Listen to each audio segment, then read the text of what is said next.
Welcome to DelphStack. Today, I will show you how to fix Black Ops 7 error codes on PC Game Pass. First, restart your computer before you try anything else. This clears temporary issues and helps the game run cleanly. After restarting, make sure to close any programs that might use extra system resources. This includes apps like Discord, in-game overlay, NVIDIA overlays, screen recorders, or any software that uses a lot of bandwidth. After that, try launching the game again.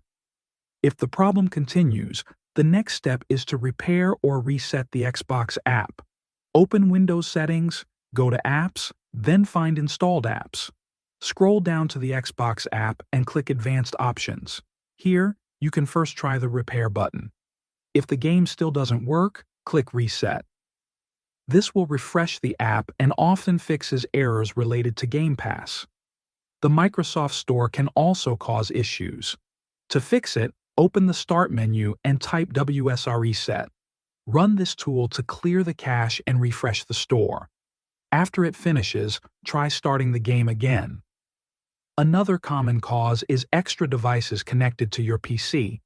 Unplug any additional controllers, USB drives, racing wheels, or extra monitors.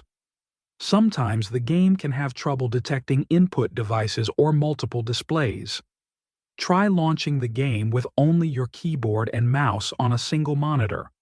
Following these steps usually solves most of the error codes and lets you play without interruptions. Thanks for watching.